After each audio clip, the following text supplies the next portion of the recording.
taken the first chapter of your biology subject in the NCERT.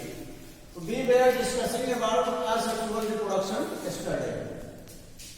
Now we will study about asexual reproduction in detail. Asexual reproduction.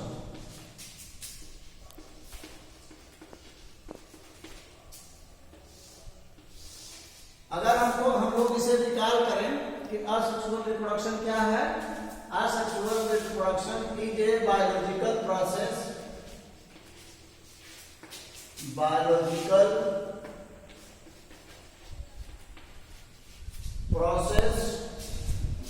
In which an organism produces the offsprings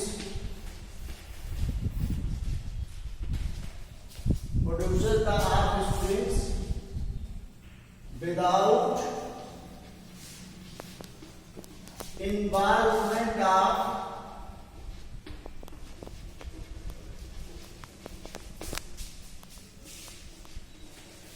gamete formation.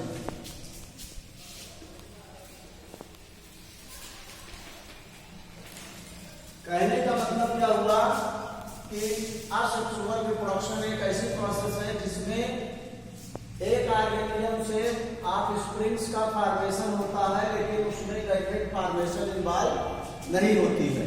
कहने का मतलब इसमें gametogenesis नहीं होती है। It does not occur, gametogenesis नहीं होती है। पहली इसकी जो है, इसका जो पहला फीचर है, कह सकते हैं, मतलब इसकी डेफिनेशन है एक तरह से, और फीचर भी आप समझ सकती हैं। दूसरा ये है कि ये जो ऑफस्प्रिंग्स बन रहे हैं, offsprings are morphologically offsprings are morphologically and genetically identical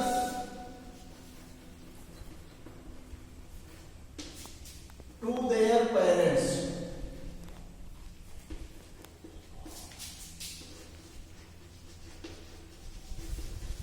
कहने का मतलब कि जो ऑफस्प्रिंग्स यानी जो संतानें इसमें बन रही हैं, प्रोड्यूस हो रही हैं, वो अपने पेरेंट्स के मॉर्फोलॉजिकली और जेनेटिकली, मतलब उसमें जो जेनेटिक मटेरियल है वो भी, और जो मॉर्फोलॉजी है, मतलब वो बाहर से जैसा देखने में लगते हैं वो बिल्कुल हूबहू अपने पेरेंट्स के एग्जैक्ट कॉपीज होते हैं, या आप कह सकते हैं are exact copies of their parents.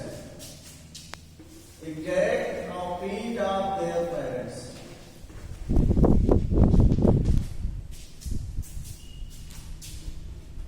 अपने पेरेंट्स के एग्जैक्ट कॉपीज होंगी, और इन्हीं को हम कहते हैं clones. They are known as, they are called as clones. Okay, तो क्लोन्स वही है जो ऐसी, जो ऑफस्प्रिंग से ऐसी संतानें जो अपने पेरेंट्स के बिल्कुल आइडेंटिकल हों, बिल्कुल उनके सिमिलर हों, उनकी एग्जैक्ट कॉपीज हों। ऐसा आपको सेक्सुअल रिप्रोडक्शन में देखने को नहीं मिलेगा। तो यही वजह है कि ये जो है इवोल्यूशन में उतना रोल नहीं प्ले करते। They do not play an important role in evolution because of there is no variation, मतलब इसमें वेरिएशन न होने की वजह से दे डू नॉट प्ले। तो इसका थर्ड फीचर क्या हो जाएगा, they do not play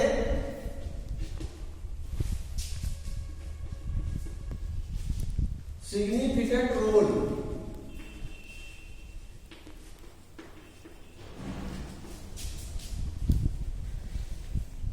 in evolution.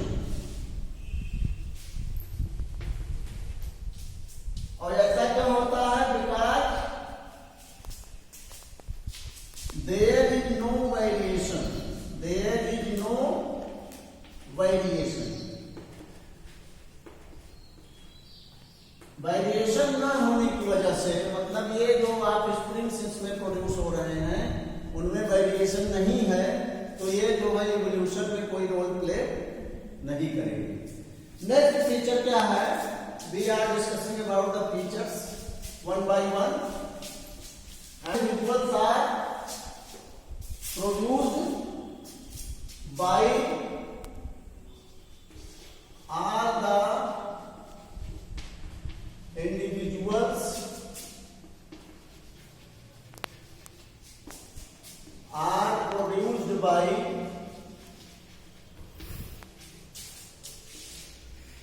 mitotic cell division.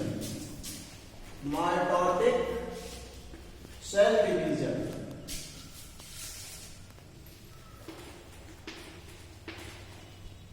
Mitotic cell division या माइटोसिस, इसी को हम माइटोसिस भी कहते हैं। ओके, अगर हम इसे वन वर्ड में कहें माइटोटिक सेल डिवीजन को, तो that is known as mitosis, जिसमें क्या होता है कि जो क्रोमोसोम नंबर है वो जो पेरेंट्स में होता है, यानी जो उसके सोमैटिक सेल्स में होता है, वही उनके आपके स्प्रिंग्स में भी होता है। मतलब हूबहू वही कॉपी जो है क्रोमोसोम की चली जाती है, इसीलिए वो आइडेंटिकली सिमिलर होते हैं। मतलब वो जेनेटिकली और मॉर्फोलॉजिकली मतलब सिमिलर होते हैं। जैसे आप देखें, ये मान लीजिए कोई सेल है और इसमें there are a set of chromosomes. Okay, तो जब हम इसकी यस फेज पर आएंगे, क्योंकि यस फेज पर क्या होता है, सेल डिवीजन में एक G1 फेज होती है, एक जो है S फेज होती है और एक G2 फेज होती है। ओके, तो S फेज में क्या होगा कि इसका जो डीएनए है या जो क्रोमोसोम है उसमें रेप्लिकेशन होगा।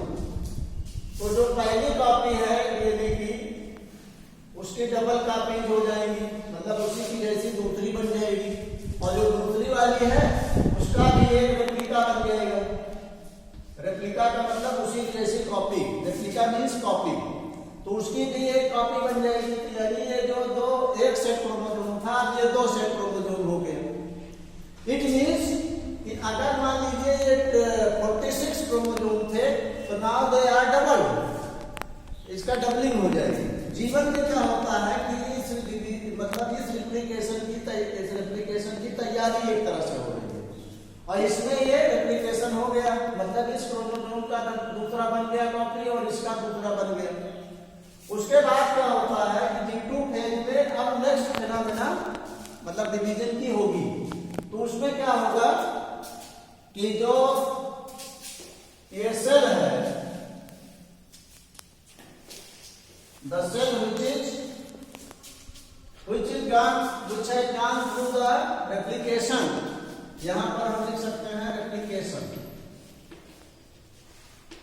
रेप्लिकेशन मींस डीएनए की डबल कॉपीज बनना, फिर डबल से मतलब जितनी जरूरत पड़ती है उतनी कॉपीज बनती जाती है। तो फिर क्या होगा कि इस सेल में बीच में ट्रांसक्रिप्शन आ जाएगा। ओके, और जो एक एक कॉपीज मतलब एक एक सेट दोनों में चले जाएंगे। और इसको ध्यान दीजिए, ये पैरेंटल सेल है, ये क्या है, पैरेंटल सेल है, और ये फिर ट्रांसक्रिप्शन इतना मतलब कि और ट्रांसक्रिप्शन होगा, यानी और थिन हो जाएगा, और इतना थिन हो जाएगा कि यहाँ पर ये वाल क्या होगी, ब्रेक हो जाएगी, और जब ब्रेक हो जाएगी तो इससे दो सेल बन जाएंगी। कहने का मतलब दो इंडिविजुअल बन जाएंगे, और जितने क्रोमोसोम इसमें थे पेरेंट में, उतने क्रोमोसोम दोनों में चले जाएंगे।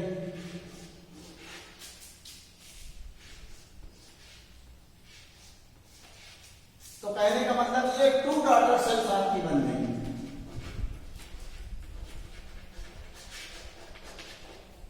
क्या हो गया, 2 डॉटर सेल्स बन गई।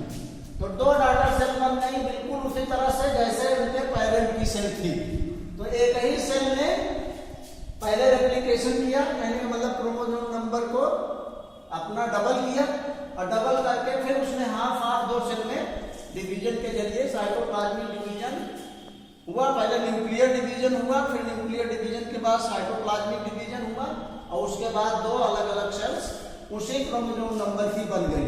तो इस प्रोसेस को हम माइटोसिस कहते हैं। क्या कहते हैं?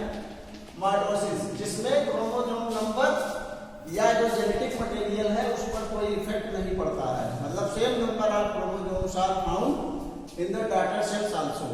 इसीलिए ये जो है इंडिविजुअल्स अपने जो है पेरेंट्स के बिल्कुल मॉर्फोलॉजिकली और जेनेटिकली आइडेंटिकल होते हैं।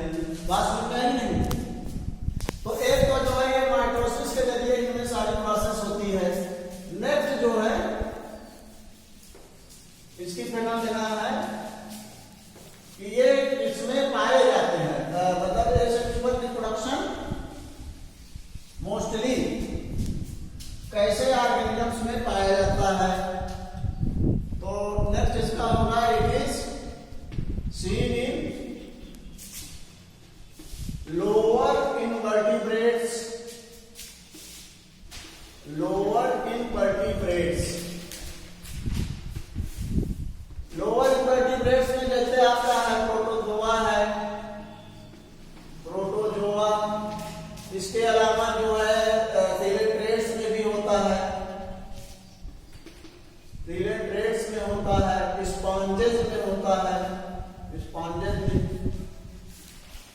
लोअर कार्डेट्स में होता है, लोअर कार्डेट्स में, और ये जो है लोअर प्लांट्स में होता है। कहने का मतलब हुआ कि असेक्सुअल रिप्रोडक्शन लोअर इनवर्टिब्रेट्स में जैसे प्रोटोजोआ, थैलेट्रेट्स में, स्पंजेस में, और लोअर कार्डेट्स में। लोअर कार्डेट्स हुए हैं जिनमें बैकबोन होती है, मतलब कार्डेट्स हुए हैं जिनमें बैकबोन होती है। इनवर्टिब्रेट्स हुए हैं जिनमें बैकबोन या वर्टिब्रल कॉलम नहीं होता, तो उनमें होता है। और लोअर कार्डेट्स जो है उनमें भी होता है, और लोअर प्लांट्स में होता है, तो जहां गर्भित फॉर्मेशन होने की जरूरत नहीं है। अब हम लोग जो है पढ़ेंगे कि असेक्सुअल रिप्रोडक्शन कितने टाइप का होता है। Types of asexual reproduction.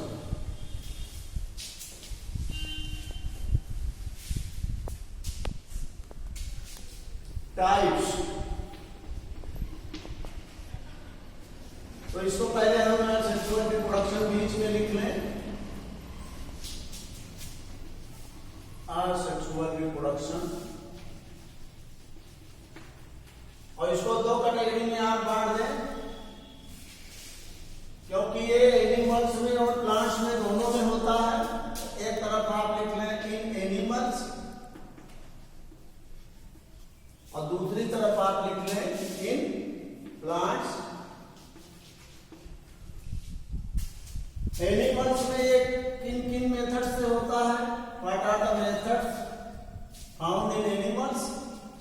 First method है फिजन, सेकंड मेथड है बडिंग, थर्ड मेथड है स्पोरुलेशन,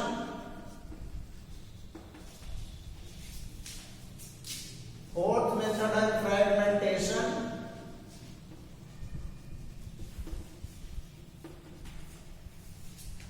बडिंग की अगर हम बात करें, it is also of two types. Budding जो है एक एक्सटर्नल होती है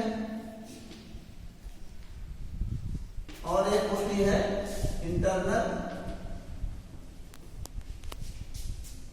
और इन प्लांट्स में जो होता है उसको हम वेजिटेटिव प्रोपागेशन कहते हैं, वेजिटेटिव प्रोपागेशन। कहने का मतलब जो प्लांट्स में रिप्रोडक्शन होता है असेक्सुअल, उसे हम वेजिटेटिव प्रोपागेशन कहते हैं। तो फिर से समझ लीजिए, एनिमल्स में फिजन, बडिंग, स्पोरुलेशन, फ्रेगमेंटेशन, जिसको हम एक एक करके अभी समझेंगे क्या है। बडिंग जो है दो टाइप की होती है। बड क्या होती है? बड एक टाइप की आउटग्रोथ होती है या प्रोट्यूबरेंस होती है, जो किसी इंडिविजुअल में थोड़ा सा बाहर निकल आती है आउटग्रोथ, और ये बाद में उस पेरेंट बॉडी से सेपरेट हो जाती है। जैसे ईस्ट में होता है, हाइड्रा में होता है। हाइड्रा जो है सिलेंड्रेट है, और ईस्ट जानते हैं आप एक फंगस है, तो उसमें होता है। तो इसमें जो है क्या होता है कि बाहर थोड़ा सा आउटग्रोथ निकल आती है इंडिविजुअल के अंदर, और बाद में फेवरेबल कंडीशन में वो बड अलग हो जाती है और उस बड से नया इंडिविजुअल बन के तैयार हो जाता है। फिजन में क्या होता है? फिजन का मतलब होता है, जैसे यहां पर फिजन लिखा हुआ है, तो फिजियो मीन्स होता है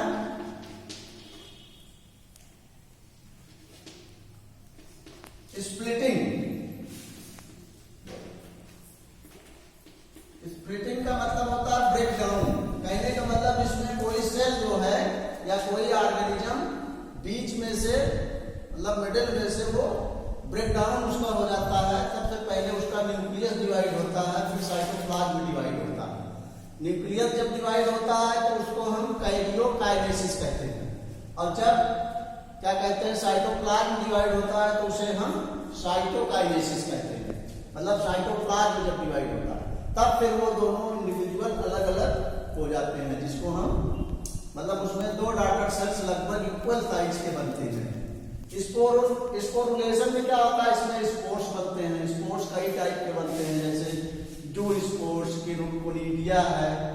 कोनिडिया जो है आपको पेनिसिलियम में देखने को मिलेगा। जू स्पोर्स जो है क्लामाइडोमोनास में देखने को मिलेगा। और फ्रेगमेंटेशन में क्या होता है कि बॉडी के मतलब जो बॉडी है एनिमल की वो बीच बीच से टूट जाती है, जिससे क्या कहते हैं बहुत सारे एनिमल्स बनते हैं, जैसे स्पाइरोगाइटा में होता है। तो अब हम लोग जो है एक एक करके इसका समझेंगे। सबसे पहले फिजन। फिजन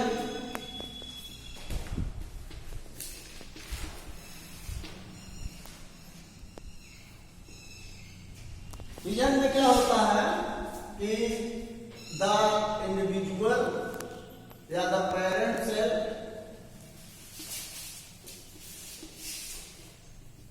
splits into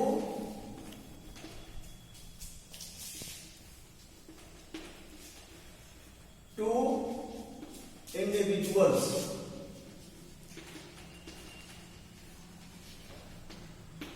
ये दो इंडिविजुअल्स में इसकी पेरेंट सेल जो है स्प्लिट कर जाती है।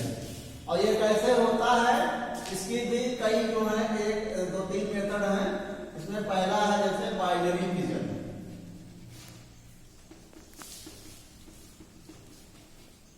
पहले बाइनरी फिजन समझ लीजिए, इसके बाद मल्टीपल फिजन आपको बताएंगे क्या है। बाइनरी फिजन में क्या होता है? It is found in amoeba, paramecium,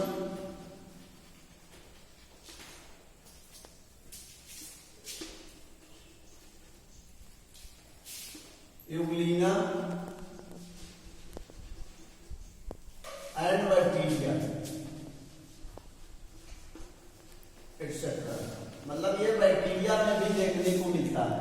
मतलब जो मोनेरा क्लास के होते हैं, जैसे आपने जब डिवीजन पढ़ा होगा क्लास 11th में, तो आपने मोनेरा, प्रोटिस्टा, ओके, इस तरह से animal kingdom, plant kingdom, fungi, ये सब पढ़ा होगा आपने। तो उसमें जो है बैक्टीरिया भी एक ग्रुप है जो मोनेरा के अंदर आते हैं। तो मोनेरा में दो टाइप के बैक्टीरिया आते हैं। एक जो है आर्की बैक्टीरिया होते हैं, आर्ची बैक्टीरिया, और दूसरे यू बैक्टीरिया। तो आर्ची बैक्टीरिया कौन है? जो ओल्ड बैक्टीरिया है, एंशिएंट बैक्टीरिया। और यू बैक्टीरिया कौन है? जैसे ट्रू बैक्टीरिया, जैसे ई कोलाई। तो ये जो है ट्रू बैक्टीरिया कहलाते हैं, जिसके अंदर आपने लैक्टोबैसिलस और क्या कहते हैं विब्रियो कोलेरी, जो कालरा काज करता है हमारी बॉडी के अंदर। स्ट्रेप्टोकोकस पढ़ा होगा आपने। स्ट्रेप्टोकोकस क्या है? स्ट्रेप्टोकोकस निमोनी, जो निमोनिया काज करता है। लैक्टोबैसिलस आपने पढ़ा होगा जो रॉड शेप्ड होते हैं, बेसिलस जिसको कहते हैं, वो जो है मिल्क को कर्ड में चेंज करते हैं। जब उसमें चले जाते हैं, जैसे आपने सुना होगा दूध फट जाता है, तो they convert the milk into curd with the bacteria which causes it known as lactobacillus. Okay, तो ये जो है बायोनिफिकेशन इन सब में देखने को मिलता है। इसमें एक्चुअली क्या होता है कि जैसे हम एक एग्जांपल लें अमीबा का, पहले फिगर से आप समझ लेंगे तो इसकी पूरी प्रोसेस आपको समझ में आ जाएगी। तो जैसे अमीबा का आप स्ट्रक्चर देखते हैं, अमीबा को आप टेढ़ा मेढ़ा जैसे भी बना देंगे तो दैट इज अमीबा। ओके, इसमें एक जो है और तो बहुत सारे ऑर्गेनिल्स होते हैं, लेकिन हम अगर बात करें तो इसमें एक न्यूक्लियस होता है जो इम्पोर्टेंट चीज है, जो हमारा इस फेनोमेना को समझने के लिए जरूरत है। एक न्यूक्लियस होता है, ये साइटोप्लाज्म है, और ये मान लीजिए पेरेंट सेल है, पेरेंट सेल। और इसमें जो ये आउट ग्रोथ निकली है, आप देख रहे हैं ना बाहर ऐसे फूट लाइक स्ट्रक्चर निकली, इनको हम स्यूडोपोडिया कहते हैं। स्यूडोपोडिया, स्यूडो का मतलब होता है फाल्स, और पोडिया का मतलब होता है फीट। तो ऐसे फीट जो फाल्स है, मतलब झूठे पैर इसमें निकले हुए हैं, बाद में ये बनते बिगड़ते रहते हैं, क्योंकि ये फाल्स ही है। तो जब जरूरत पड़ती है तो बन जाते हैं, और जरूरत नहीं है तो खत्म हो जाते हैं, या इसको ये कॉन्स्ट्रिक्ट कर लेता है, मतलब अपने अंदर सिकोड़ लेता है। ये प्रोसेस होती है इसके अंदर। तो जब इसको मान लीजिए हंटिंग करना है, कोई शिकार करना है, कोई मान लो इंसेक्ट पकड़ना है डाइजेस्ट करने के लिए, न्यूट्रिशन के लिए, तो ये क्या करता है, स्यूडोपोडिया अपना बढ़ा करके उसे घेर लेता है, और जब क्या कहते हैं नहीं जरूरत है तो अपना सिकोड़े रहता है। तो ये मान लीजिए पेरेंट सेल है। तो इसके बाद क्या होता है कि जब इसमें डिवीजन होना होता है, मतलब इसको आप स्प्रिंग्स प्रोड्यूस करना होता है, तो इसके स्यूडोपोडिया जो है विथड्रॉ कर लेता है। विथड्रॉन, ये जो है विथड्रॉन स्यूडोपोडिया है, मतलब अपने स्यूडोपोडिया को ये सिकोड़ लेता है। ओके,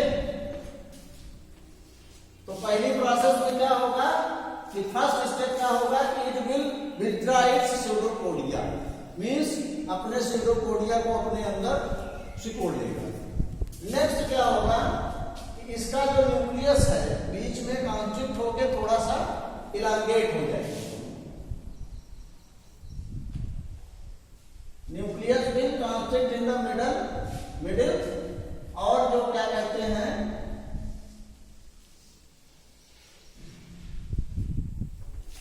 इस तरह से न्यूक्लियस इसका थोड़ा सा बीच में कॉन्स्ट्रिक्ट हो जाएगा। इसको कहेंगे कॉन्स्ट्रिक्शन इन द न्यूक्लियस, या न्यूक्लियर डिवीजन आप कह सकते हैं। न्यूक्लियर डिवीजन होना शुरू हो जाएगा, क्योंकि जब तक बीच में ये कॉन्स्ट्रिक्ट नहीं होगा, ये जो है ब्रेकडाउन इसका नहीं होगा, बीच में थिन होगा तभी तो ये जो है कॉन्स्ट्रिक्ट होगा, टूटेगा। फिर उसके बाद क्या होगा नेक्स्ट फेनोमेना में, हम इसको जो है थोड़ा सा ऊपर बना देते हैं, क्योंकि नीचे हमारे पास जगह नहीं है। ओके,